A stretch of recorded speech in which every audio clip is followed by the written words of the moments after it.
Bonjour à toutes et à tous. Nous avons vu dans une vidéo précédente qu'en cas d'enquête interne pour harcèlement moral, le CSE avait un rôle important à jouer mais n'avait pas forcément obligation de participer ou d'être partie prenante. Pour autant, le CSE n'est pas dépourvu de toute prérogative en matière de harcèlement moral, puisqu'il dispose d'un droit d'alerte spécifique. Son pouvoir d'intervention en amont est donc important. En effet, si un membre élu du CSE constate, notamment par l'intermédiaire d'un travailleur, qu'il existe une atteinte aux droits des personnes, à leur santé physique et mentale ou aux libertés individuelles dans l'entreprise, qui ne serait pas justifiée par la nature de la tâche à accomplir, ni proportionnée au but recherché, il doit en saisir immédiatement l'employeur. Le texte précise que cette atteinte peut notamment résulter de faits de harcèlement moral ou toute autre mesure discriminatoire s'assimilant à des faits de harcèlement moral. Le Code du travail autorise le CSE à proposer des mesures de son choix que le CSE jugera utiles pour prévenir et lutter contre le harcèlement moral.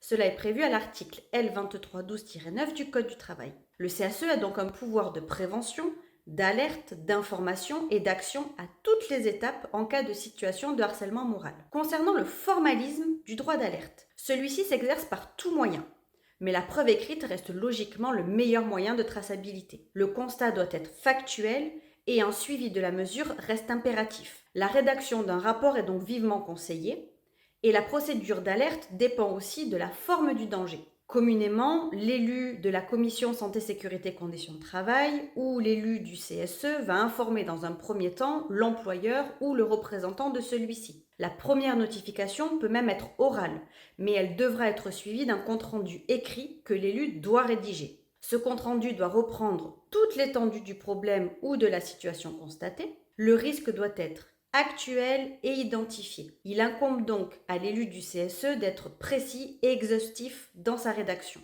Ensuite, les deux parties, employeur et CSE, procèdent à une enquête et les résultats doivent aussi être retranscrits par écrit dans un registre cette fois-ci dédié au signalement. Un droit d'alerte implique aussi forcément une réponse de l'employeur. Le courrier en réponse comportera à minima une prise d'acte de l'exercice du droit d'alerte par le CSE, une manifestation motivée ou nuancée des intentions et des réactions de l'employeur, et sa décision d'agir ou de ne pas agir.